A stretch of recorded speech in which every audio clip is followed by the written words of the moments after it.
We'll start with the prayers.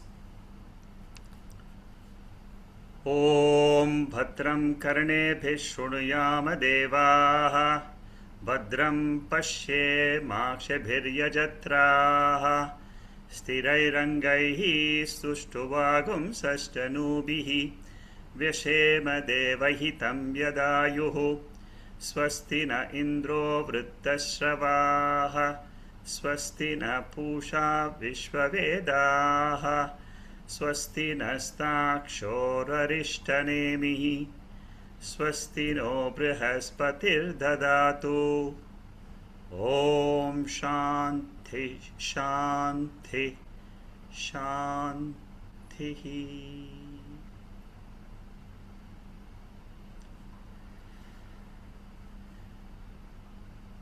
Last week we started the chapter 4 of Mandukya Upanishad, the biggest chapter with 100 verses.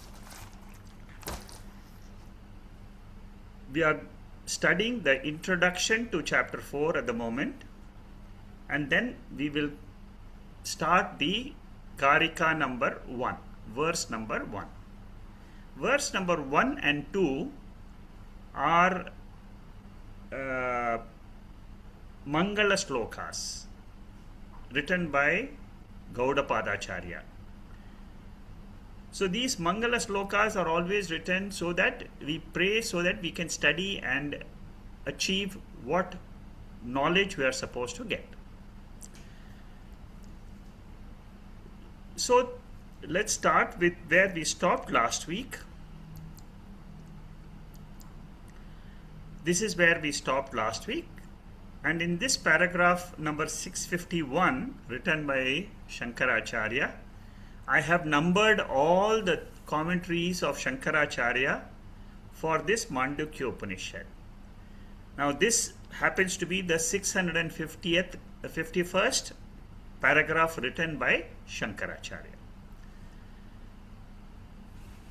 Here, as I told you last week, the main focus of chapter 4 is to refute other schools. The other philosophical schools are Dvaita schools. They believe that through Dvaitam we can get moksha. What does Shankaracharya say? Dvaitam, you can never get moksha. So that is what he is going to establish in this 4th chapter. And what does he say about the other schools? He says other schools are based on raga and dvesha of the philosopher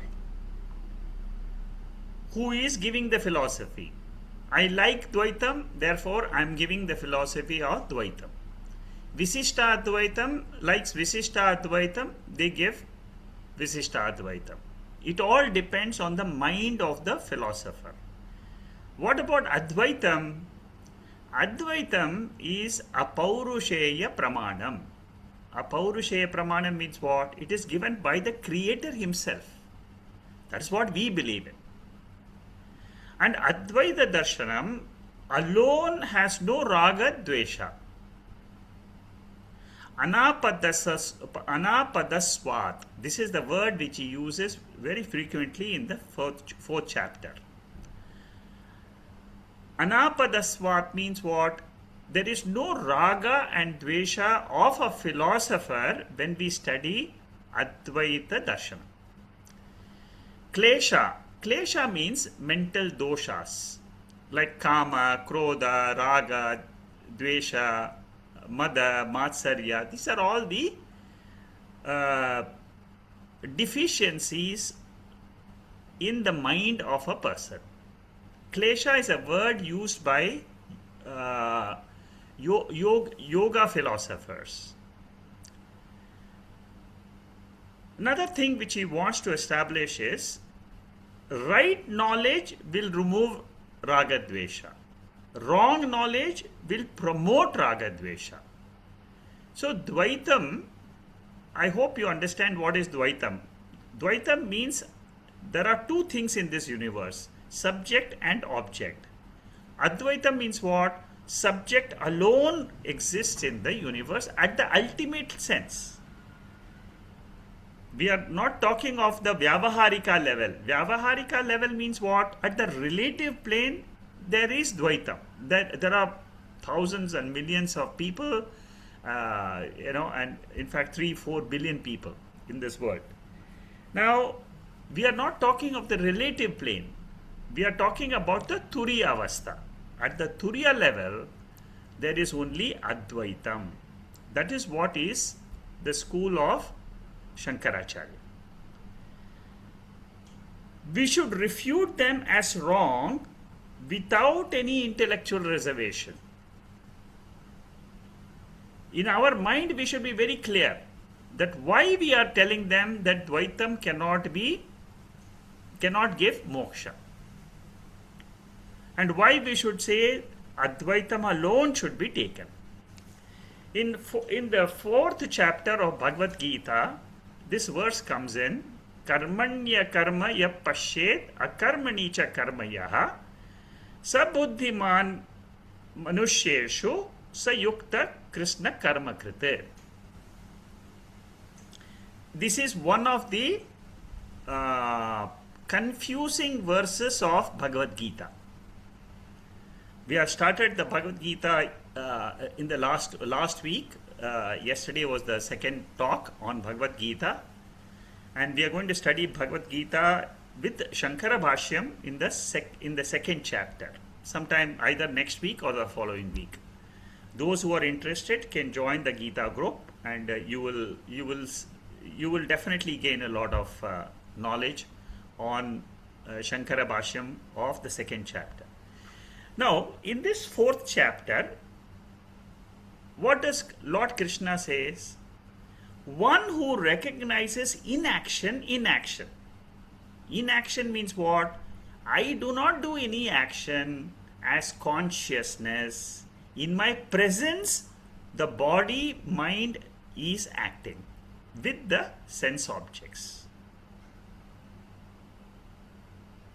This is the meaning of this verse. So unless and until you know the Atma Tattvam, the consciousness factor, you can never understand this verse. Because, otherwise it will, in the relative plane, action, inaction, both can be seen, and you cannot recognize action in inaction. You have to have the knowledge of Atma.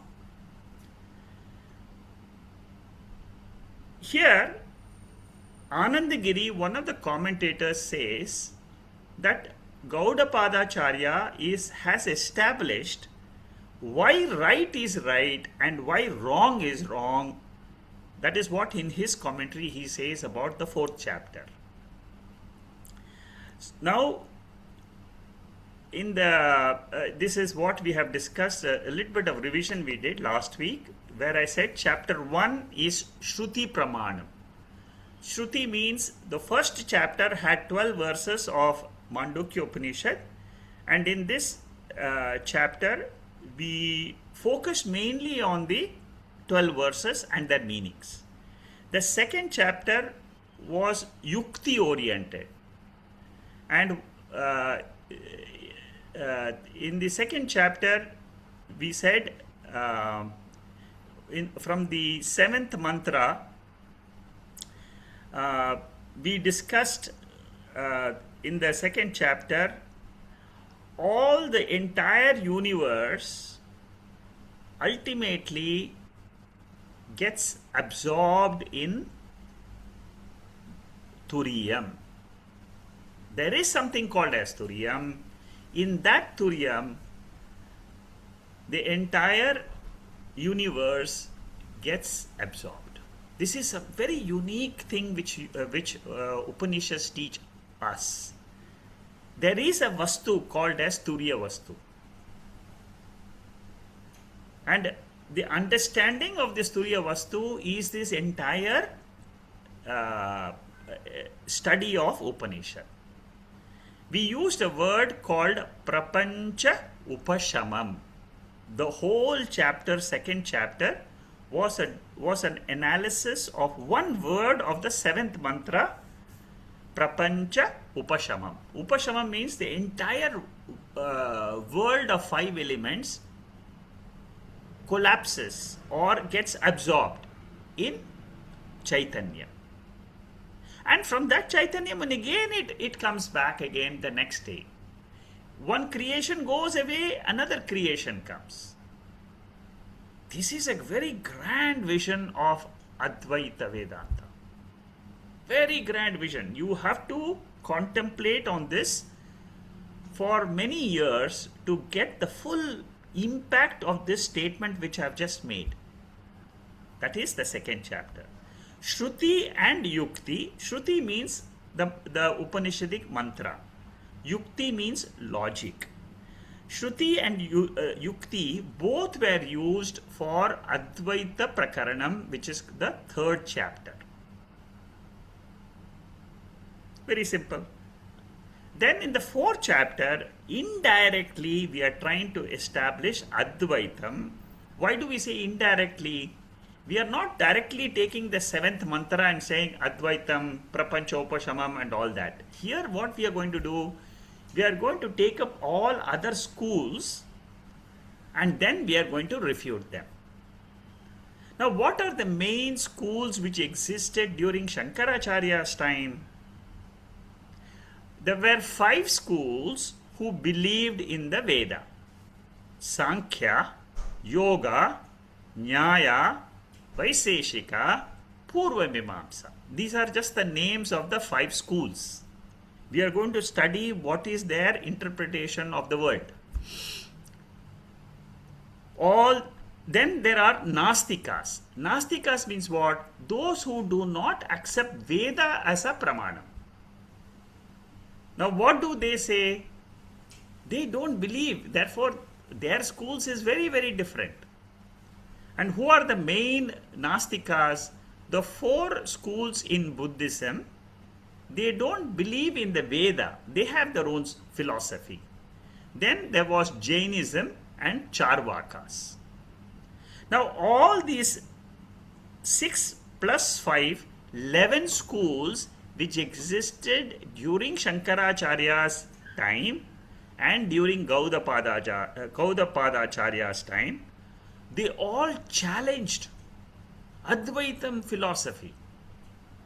How did they challenge? How were they refuted? Is the study of the 4th chapter. We say Advaitam is the only right vision in life. Why is the right vision? Vedanta says Samyak Darshanam. Asamyak Darshanam means wrong vision,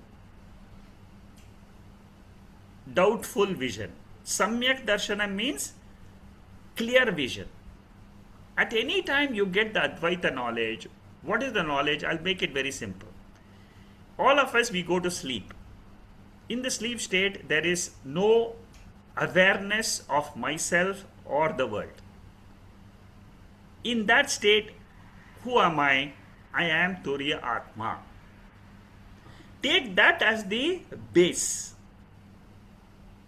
So when you take that as the base, is it Advaitam or Dvaitam? Advaitam.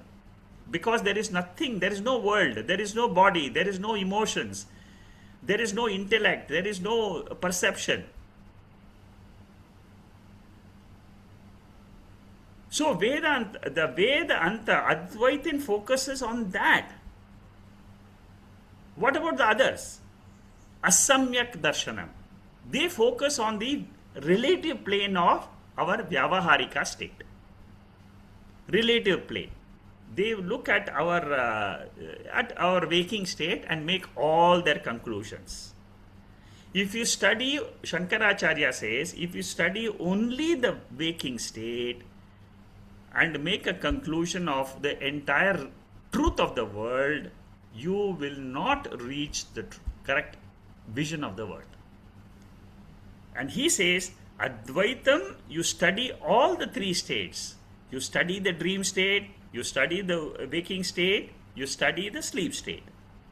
And then you find out what is the reality behind all the three states.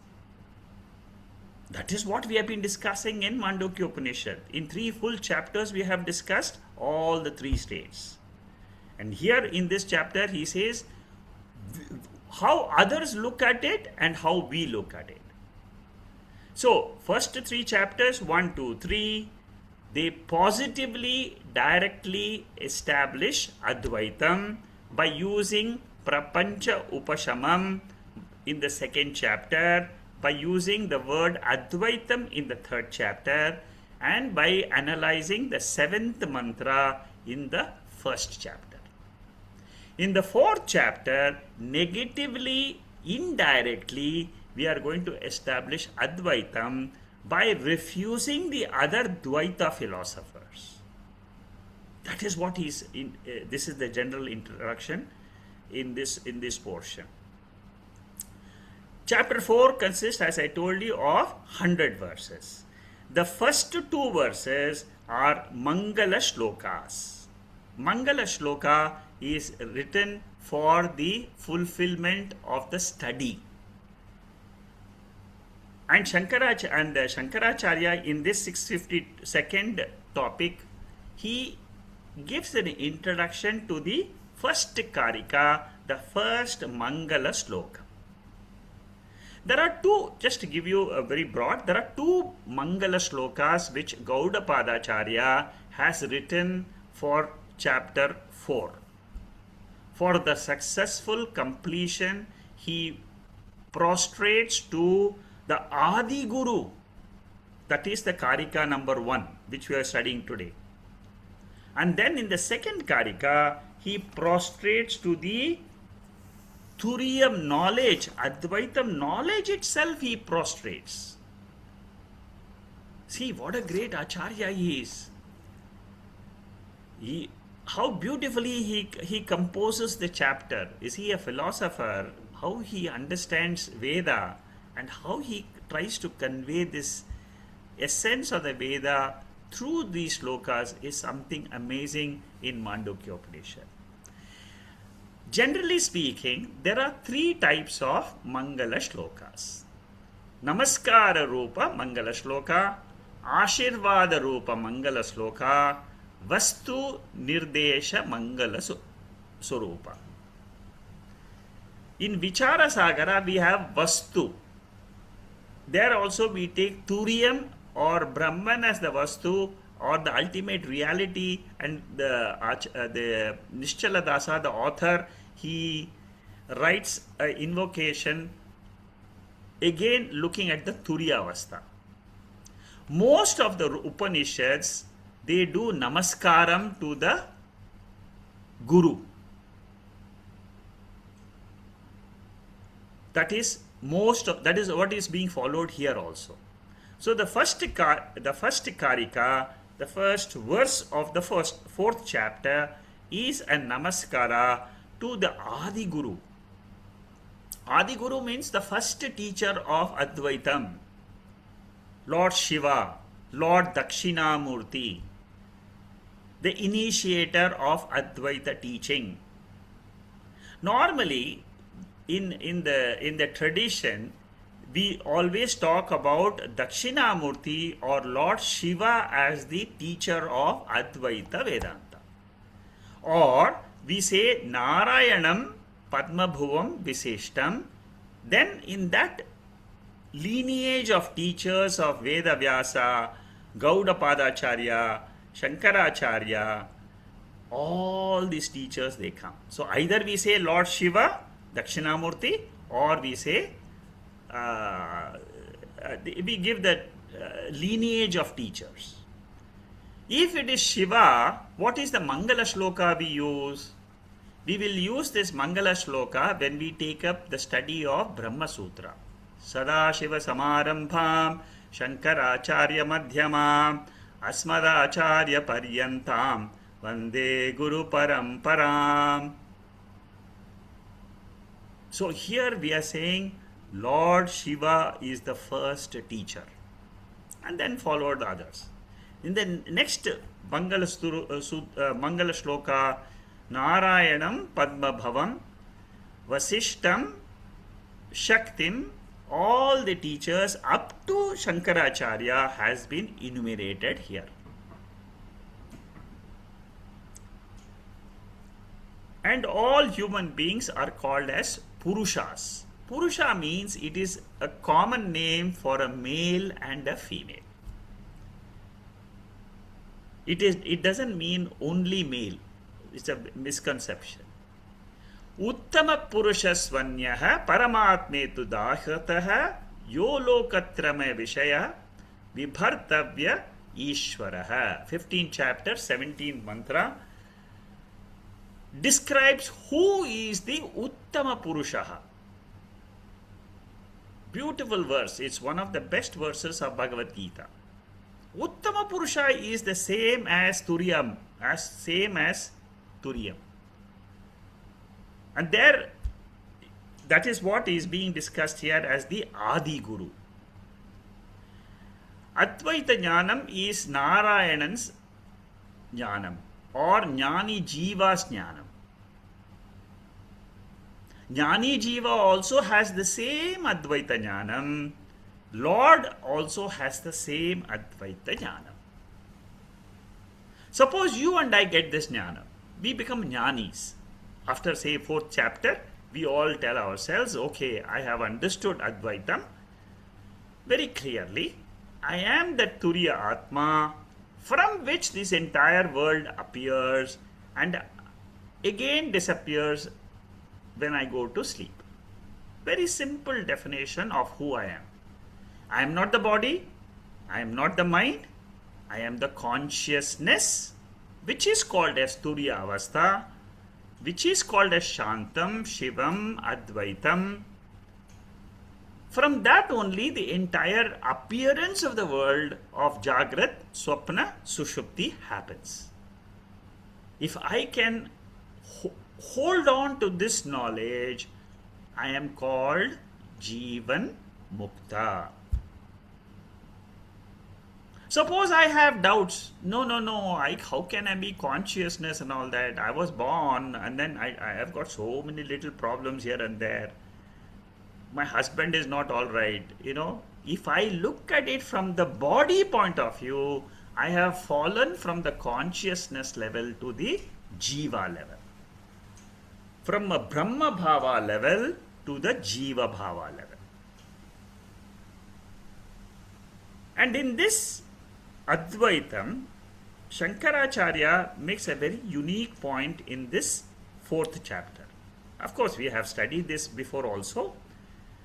What he says is, knower, known, knowing has become one Akhanda Advaita Vritti Jnanam. Suppose I claim I am Turiyam Chaitanya.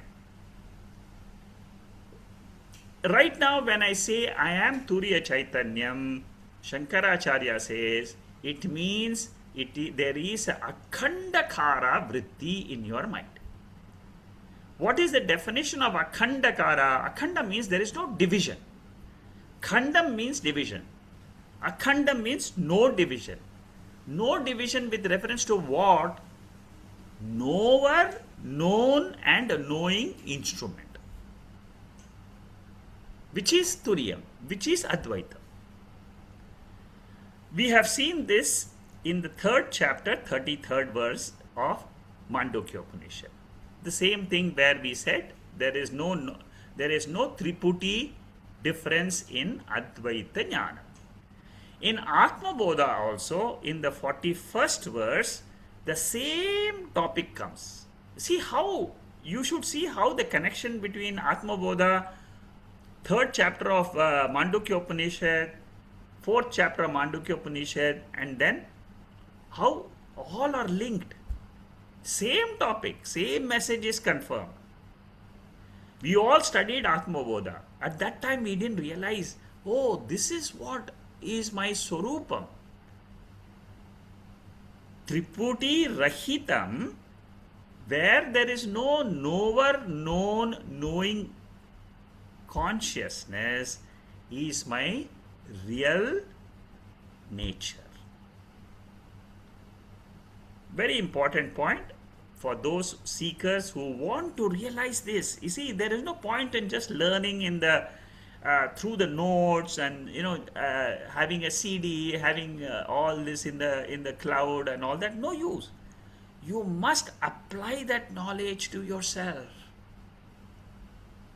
You must tell yourself, I in my original nature, I am Triputi Rahitam. Advaita Jnanam of a Jivatma is Triputi Rahita Jnanam.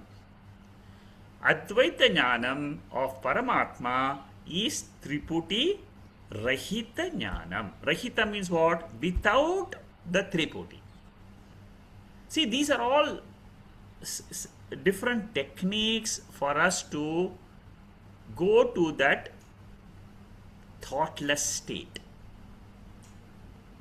That thoughtless state where we alone are, world is not there, body is not there, mind is not there.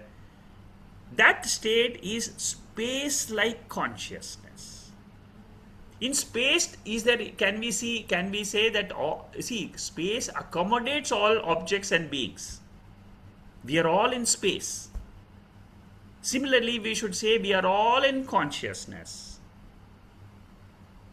Because consciousness is the karanam, the cause of even space. And in consciousness, the space disappears. See, these are all the ways in which our mind has to travel with the Upanishads, so that it becomes our own Anubhava, Advaita Anubhava. Next paragraph, 653. This is the Karika number 1. We will play the chanting of Vijaya.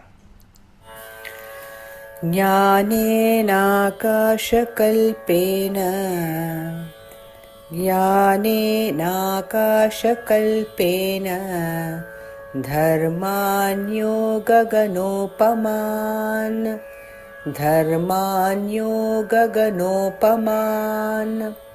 Gneya bhinnena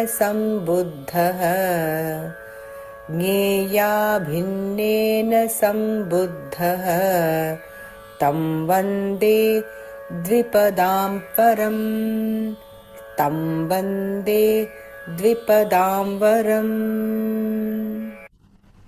So this is the first verse where Gaudapadacharya talks about knowledge and namaskaram to the knowledge of Turiya.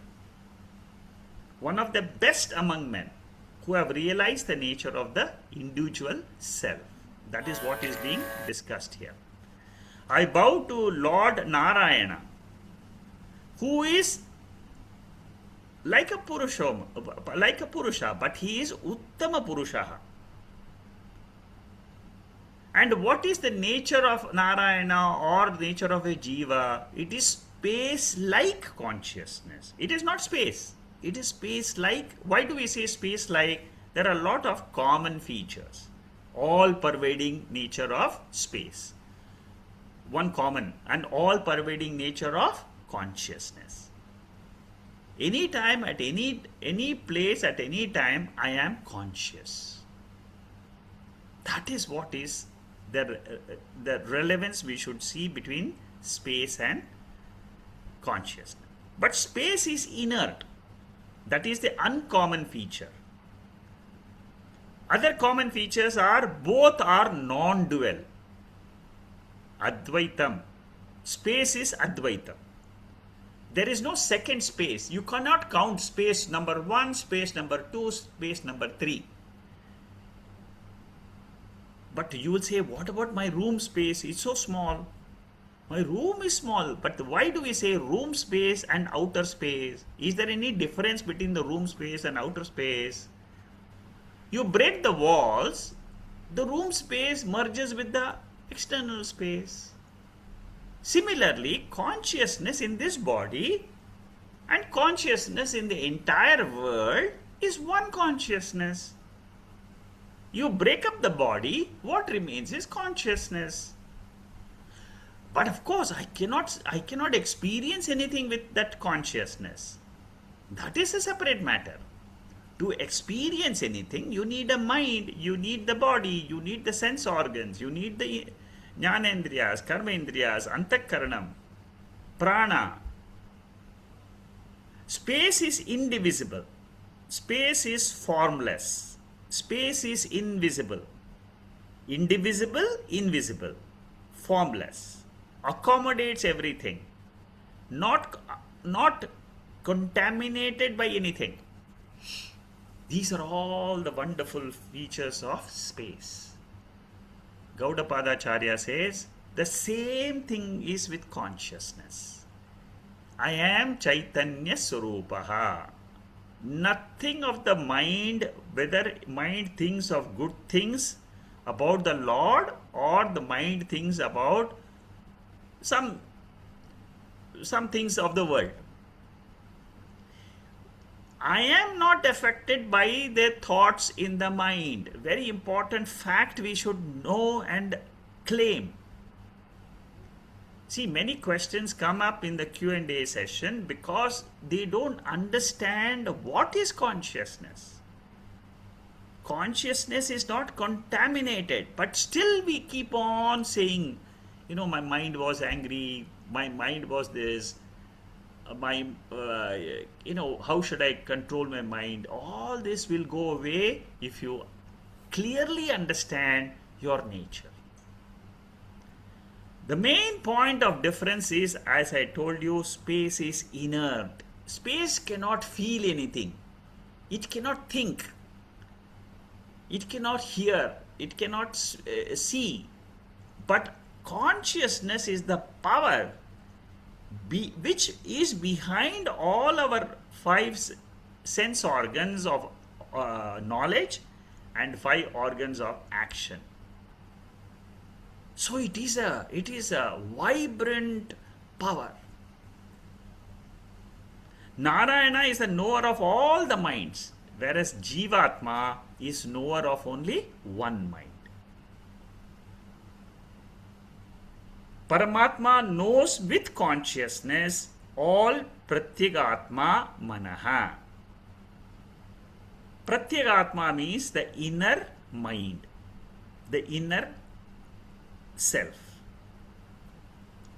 So ultimately we say Paramatma knows all the jivas, thoughts which are there in all the beings. Why? Because without consciousness there is no experience of the mind. When the Jivatma knows the Paramatma's nature, he will say, I am identical with Paramatma. When Paramatma knows that Paramatma knows that all Jivatmas are the same as himself, he'll say, I am identical with the Jivatma.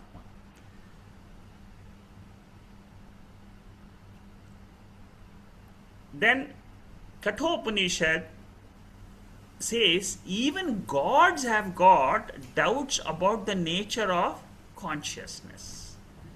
That is why Nachiketa's Yamadharma Raja, this verse which I am showing in the slide here, is Yamadharma Raja's refutation or negation to give this knowledge to Nachiketa. This knowledge is very, very subtle. Like the 4th chapter, like how we see all the people, there are almost all of you have attended all the sessions of Mandukya Upanishad for the last 2 years. You know how subtle is this entire Upanishad. In the next paragraph, 657, again this here Shankaracharya talks about the object of knowledge, the knowledge by the knower of knowledge, object of knowledge and the instrument of knowledge, which we have seen as the Tripodi. Now, the heat of the fire, is it an attribute of the fire or is it the nature of fire? Heat of fire. Can you have fire without heat? Not possible. Therefore, fire is its nature. So, a Jivatma, consciousness is not his attribute. There is no Jivatma without consciousness. Suppose consciousness goes out of this body, then that person is not called as a Jiva. It is only a Sharira, made up of Panchabhutas, that's all. So, we must know that consciousness is my nature. It is not an attribute of the body. It is only the nature of the ultimate nature of the Jiva. Very subtle point, try to pick it up. Sometimes you have to meditate on some of these facts. Fire and heat. Agni and heat. Suryaha and its light. There is no sun without light. Think about it. Therefore, what? Sunlight, light of the sun is its nature.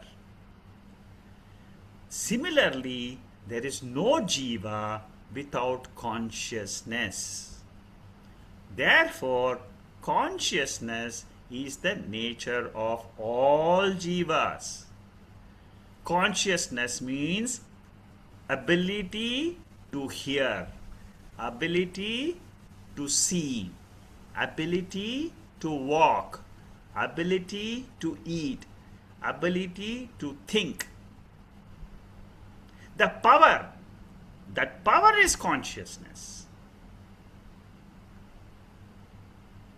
So Bhagavan enjoys this Advaita Jnanam, and the names of what are the names of Ishvara are all the other teachers after who followed Narayana is mentioned here in this slide. So Purusha, I told you, the mainly it means it is a human being. Sometimes it is taken as a Jiva, sometimes it is taken as a male. But you should think, mainly when we use Purusha, we should look at Purusha as a human being. It can be male or female.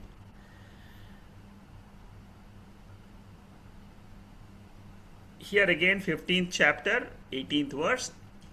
Just to remind, 13, 14 and 15 are Advaita chapters of Bhagavad Gita, where the Lord brings out the whole nature of the Jiva. Kshetram and Kshetrajna, Jnanam and Jneyam, Uttama Purusha, Akshara Purusha. This is one of the verses which says, Yasmat Shara Matitoham Aksharadapi Chottama Athosmi Loke Vedecha Pratitha Purushottama. I am beyond the perishable and imperishable. Perishable is the body. Imperishable is the other mind. Mind is imperishable. It keeps on continuing. But I am beyond this perishable and imperishable world. Beyond the seen world, visible world, invisible world. Invisible world is the mind. Mind is invisible. But I am consciousness beyond both. That is why I am called as Uttama Purusha. Another verse which I have kept. Now, where is this Uttama Purusha? He is seated in the heart of everyone. It is not that you have to only claim it. That Lord is there in my heart. That's all. That consciousness, see, Lord, God, Bhagavan, all this Ishvara is all nothing but this consciousness only. this entire Triputi, entire world of divisions which we see ultimately is one Tattvam, which is Turiya Tattva. Dvaita Darshanam is orthodox, Astikas. Dvaita Darshanam is also from Nastikas, heterodox philosophers. Now, in the first Karika, the basically ultimate what Gaudapada Acharya wants to say is all the teachers in the past have given us this knowledge of Advaitam. The fourth chapter, just an introduction to the fourth chapter, Shankaracharya makes here in this paragraph. He says, Alatam, Alati Shanti Prakaranam. Alata Shanti Prakaranam. That is the title of the fourth chapter. Alatam means what? Alatam means a torch. Agarbatti. Everybody knows, incense stick. He will give the full definition of this Alata Shanti somewhere in the 47th, 48th verse of the fourth chapter. Initially, he will take up all the philosophers and refute. Then he will establish Alata Shanti Prakarana. When you are rotating a glowing stick, patterns are created. Suppose it's a dark room and you rotate the incense stick. There will be patterns, either circular or rectangular or different forms you get. So what Shankaracharya and Gaudapadacharya want to say is this entire world is a pattern of only consciousness in motion. All our experiences are only thoughts in motion.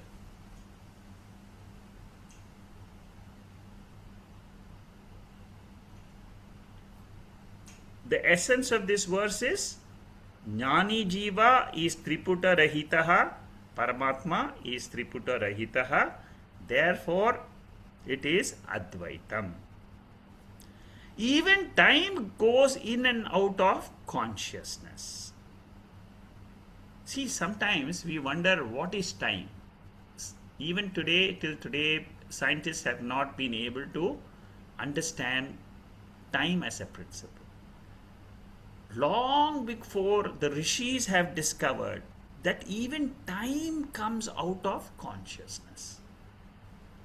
Therefore, if you are merged in consciousness, what happens? You are eternal. You are timeless. Kala Kalaha. In Vibhuti, the 10th chapter, I am the Kala. Lord Krishna says, I there means I am the consciousness which is responsible, which is the cause of Kala Tattva. So I am, when you say, it is an expression in time.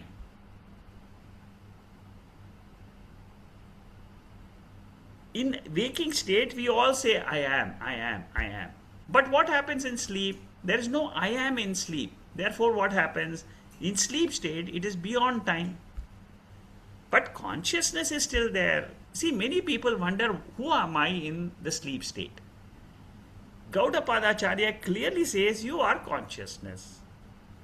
So when you go to sleep every day, just tell yourself, I am going back to my nature. And see how peaceful sleep you have. It becomes a habit. Every day when you go to sleep, instead of thinking about what happened in the day and all that running around, just say to yourself, I am that consciousness. I'm going back to my nature. When you get up in the morning, many people ask me, what should I pray for?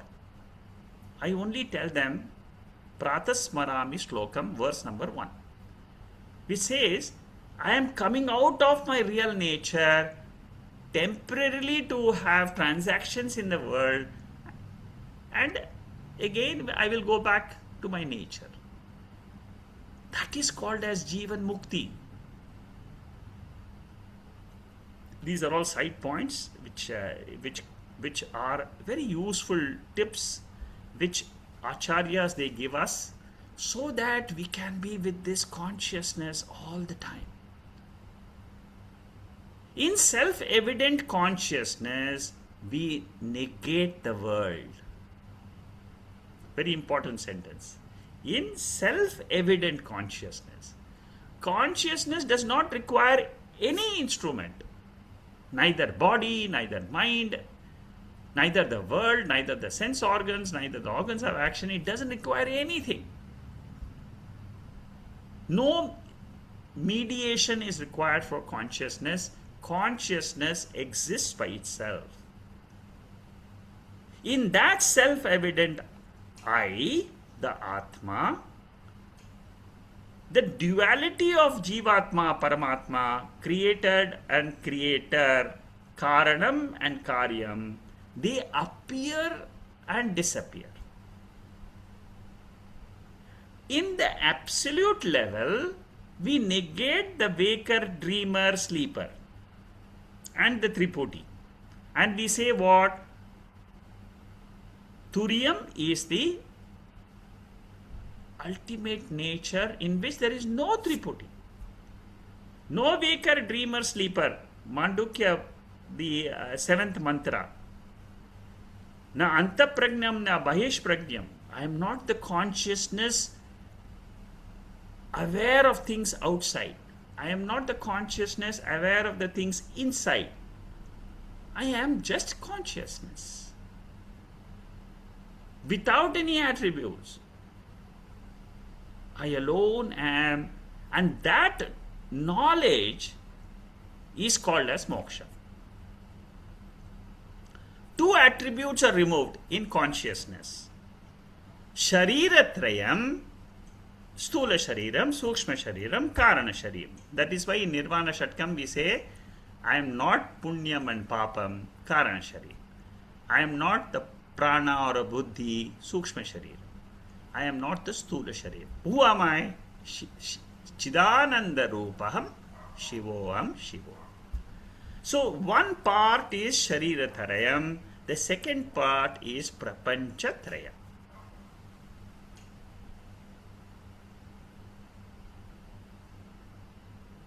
When we study Advaita Jnanam, there is Akhandakara Vritti. Akhandakara means there is no divisionless Vritti. Akhandakara Vritti. I am Turiya Chaitanyam. Suppose you entertain this thought in your mind, it is called as Akhandakara Vritti. In that Vritti, the object is Turiya Avastha, Vastu. But there is no, that is what is called as Vritti Vyapti. The Vritti engulfs the object. But there is no Phala Vyapti. Phala Vyapti means what? There is no awareness which reveals that object because it is self-aware. It is consciousness which is ever evident self.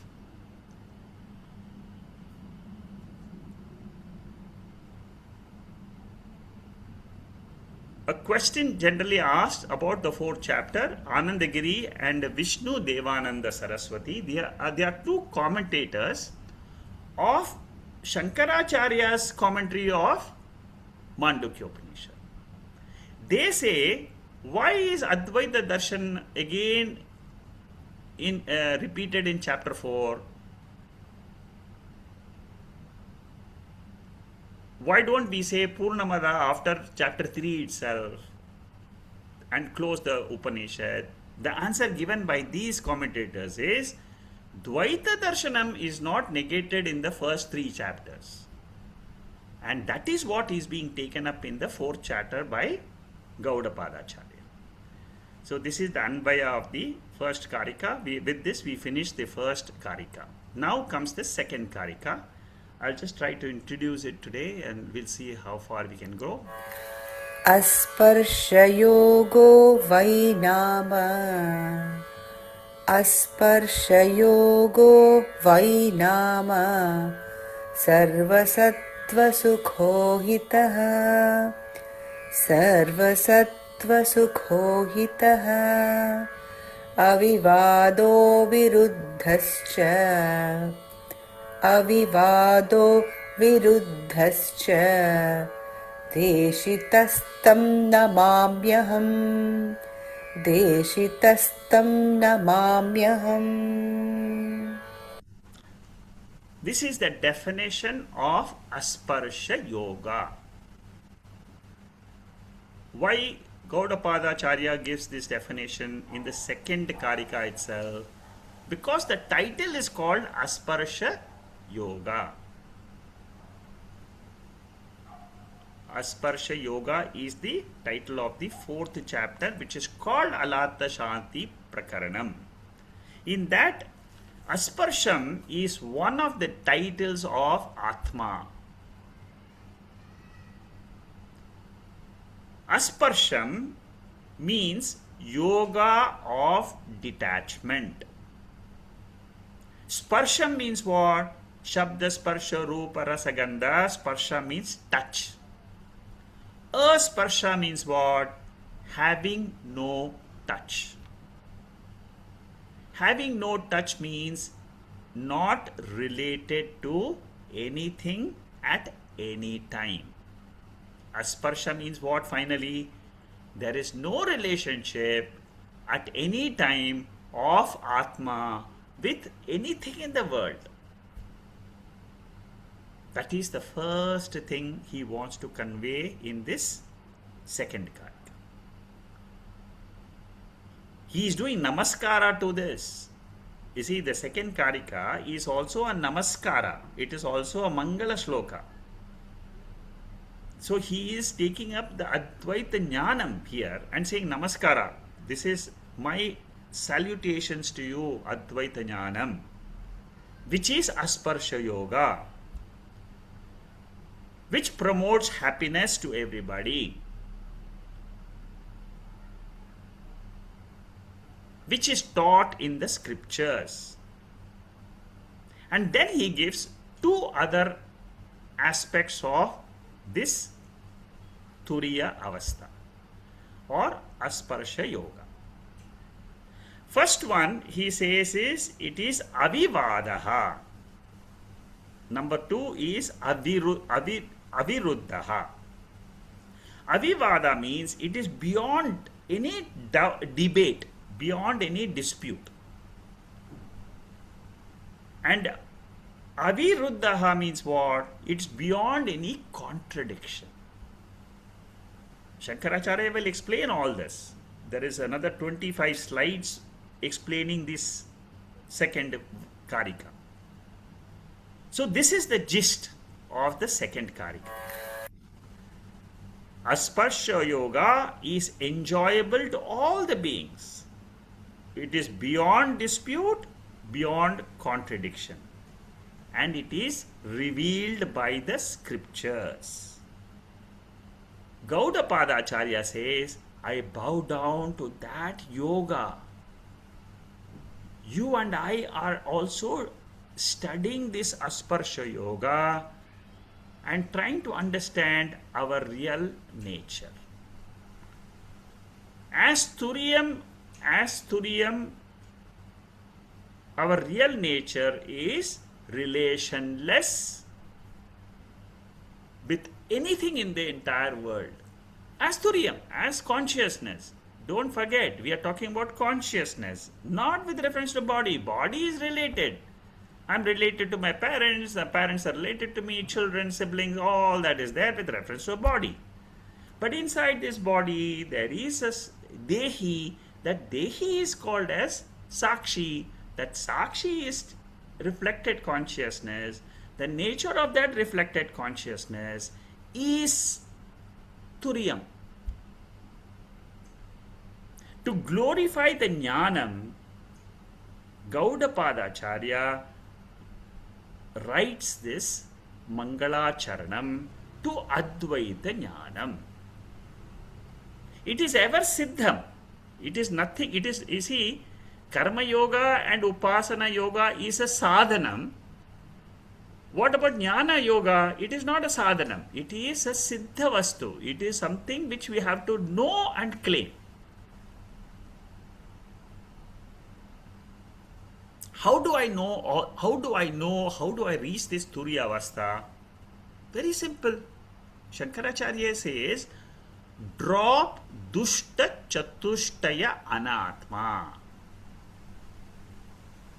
Anatma mainly consists of four things: family, possessions, which is indicated as mamakara, body, mind, sense organs, antakaranam, all that is ahamkara. So at any time in your mind, if you want to analyze your mind, you try to be a sakshi to your thoughts. When the mind is thinking about the body, I am old, I am sick today, I've got a cough, it is ahamkara. I was angry at my mother in the morning or at my husband in the morning. It is ahamkara. I need to buy a house, mamakara. I need to expand my family, mamakara. I need to contribute to the society, mamakara. So our mind is a pendulum, ahamkara, mamakara, morning to evening. Either we are in touch with the world with reference to either with ourselves or with reference to the things which we possess. Shankaracharya says asparsha yoga is nothing but dropping ahamkara and mamakara. I do sarva sangha parityagaha. All relationships I cut off. Only when I want to know who I am. While acting in the world, no. While acting in the world, you do best in the whatever duty you have to perform, which is what karma yoga is. In the third chapter, in the second chapter, we are going to learn in Bhagavad Gita. So Advaita Jnanam makes me a real sannyasi in my mind. We are not talking about external sannyasi. Again in Bhagavad Gita, Shankaracharya will teach us, sannyasi does not mean external wearing a robe and becoming a sannyasi. It means it is internally you're giving up your connection of reflected consciousness with your thoughts in the mind. And that reflected consciousness, you are merging with the original consciousness, which is called as moksha. I am Turiya Atma, I am the Paramarthika Satyam. In this knowledge, which is called as Asparsha, I become untouchable. Untouchable means what? I am Nirguna, Nirakara, Sakshi, Chaitanyam. In Brahmajana Valli, we have done a meditation on this mantra also. Asangoham, asangoham, asangoham, punaha, Sachidananda Rupoham, Aham Mevaham Avyayaha. I am that Asanga Purusha. Purusha here means that ultimate inner being, which is the consciousness, which is what is my Swarupam. And that is Asangaha. It is two things we should remember about consciousness. It is number one, self-evident, self-existent. Second is, it is not connected at all. But in its presence only, all experiences can be had by the body and mind. These are all the technical aspects of Vedanta. That consciousness is immortal. It is endless. It is beginningless. It is my natural state. In misconception, I am thinking I am the body and mind. So this knowledge comes from the Shruti Vakyam, which is Mandukya Upanishad. It does not come from Tarka. Sankhya, Yoga, Nyaya, Vaiseshika, Buddhism, they are weak because they are Tarka based, they are logic based. They are based on duality. How can you have moksha when you keep on saying, I am here and the world is here? Suppose world is there, I am there, where can ever there be moksha? Where can there be ever freedom? That is the point Shankaracharya brings out in Brahma Sutra. He says, nowhere it is not possible to have moksha as a goal as long as you cling on to the body, mind and the world. Vedanta is strong because it is Shastra Pramanam based. Vedanta says, I believe in the Shastra. Every time Shankaracharya will quote, especially you will find this when you study Brahma Sutra. Every sutra, I hope one day I can take it for this group. It's amazing how he can connect up.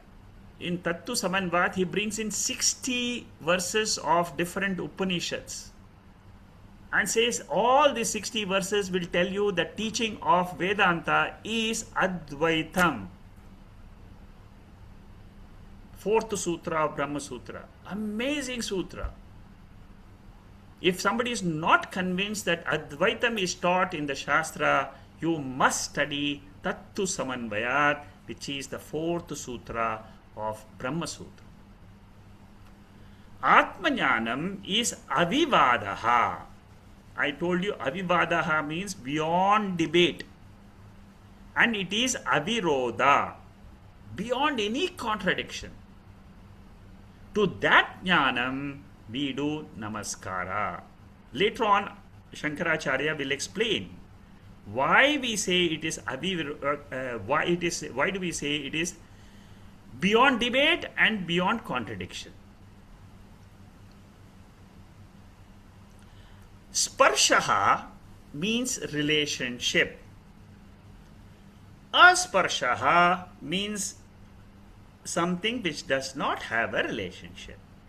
Chaitanyam has no relationship with anyone at any time before jnanam or after jnanam. The jnanam does not have a relationship. Vritti, mind, knowledge, they all come under Vyavaharika Satyam. Whereas consciousness is Turiyam, it is Paramarthika Satyam. Exactly like the waker has got no relationship with the dream world. But waker is the substratum. It is the adhishtanam for the dream world. Similarly, Asparsha Turiya Atma is the substratum for the waking state. And what is the nature of that Turiyam state? Relationless.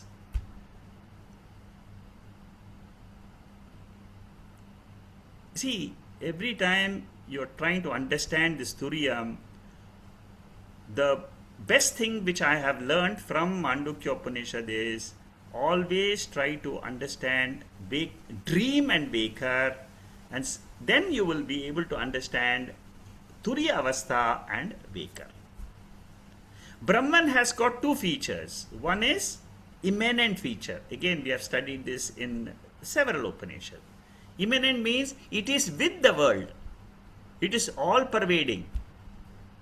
At the same time, it is transcendental. Transcendental means it is beyond the world. Pure Chaitanyam. That pure Chaitanyam is Ekam.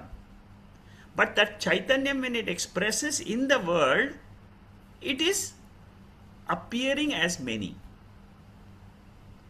Karika number 1 said, Triputi is Chaitanyam. Triputi Rahitaha is Chaitanyam. Triputi means what?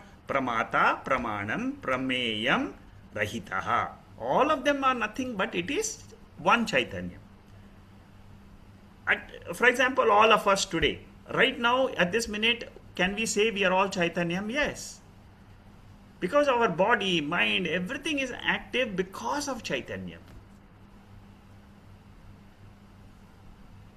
And that Chaitanyam is Sambandha Rahitaha.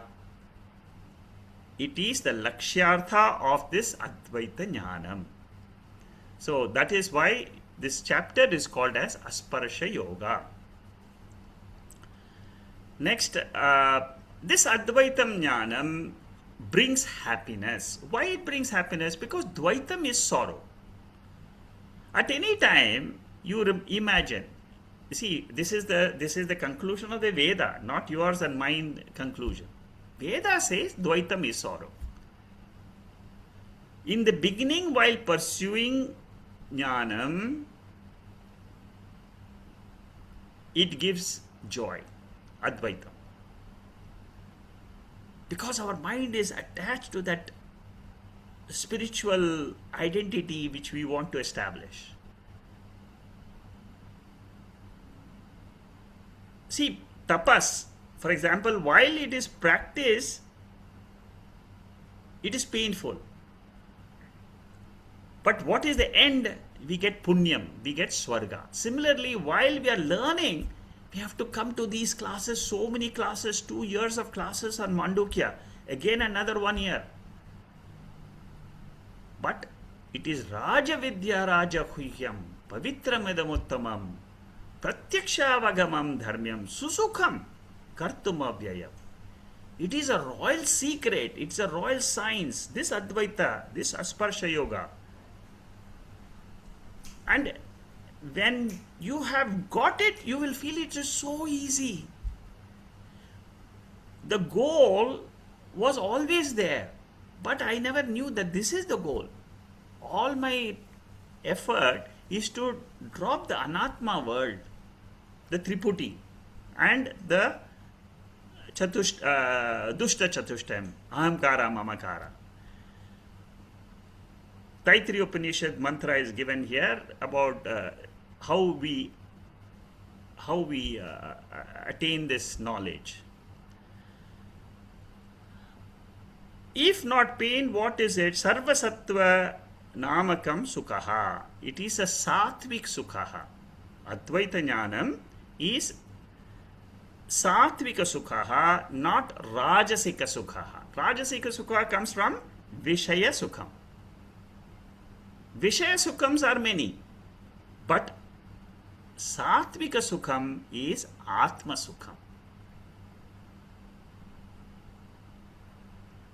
What is Vishaya Sukham? In 5th chapter of Bhagavad Gita, 22nd verse, and also in the 14th verse of 2nd chapter, what is the Sukham of the Vishayas is described. Very beautiful mantras of Bhagavad Gita. See, the knowledge which we get in Gita and the knowledge we get in the Upanishad, if you try to combine all of them and study like how we are studying now, you get to get a glimpse of that pure avastha. Matra sparshasta kaunteya shitoshna sukhudukkara agama payino nityaha tam titikshasva bharata. One of the best verses of the 2nd chapter. Lord Krishna says that the contact of the sense organs and the sense objects, which is your life, learn to live with it. But realize only one thing, that is only a temporary thing. It is impermanent. Whether you get sukham, whether you get dukkham, it is impermanent. When you get sukham, you should remember it is a temporary joy. When you get dukkham, you should say it is temporary sorrow.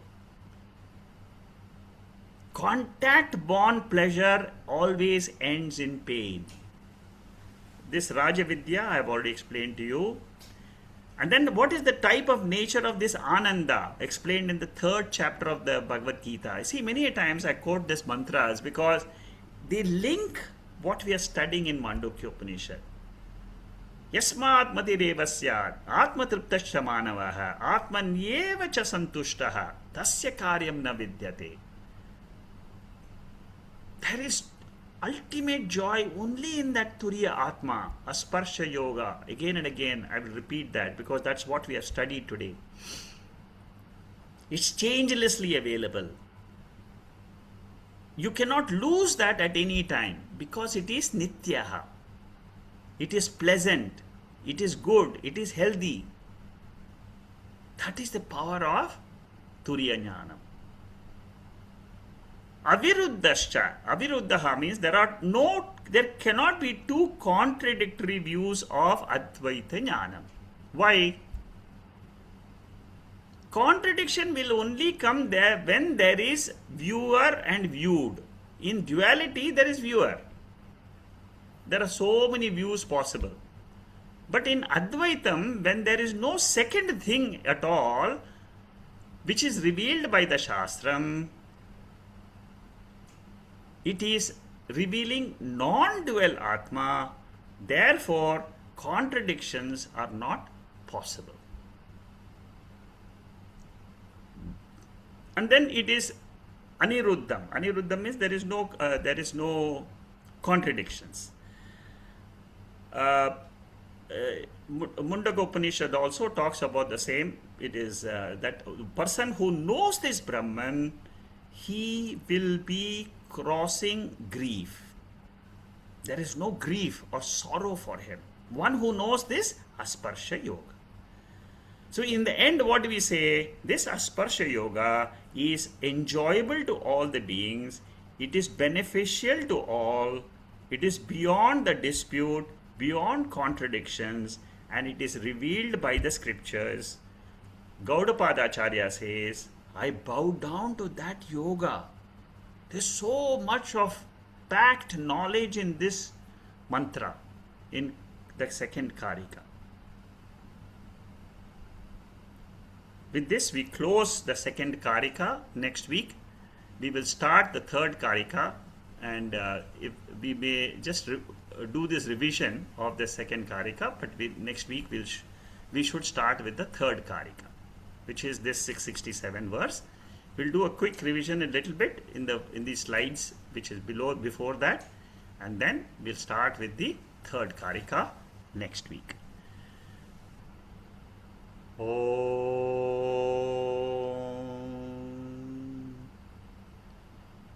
Purnamada Purnamidam Purnat Purnamudachade Purnasya Purnamathaya Purnameva Vasishyate.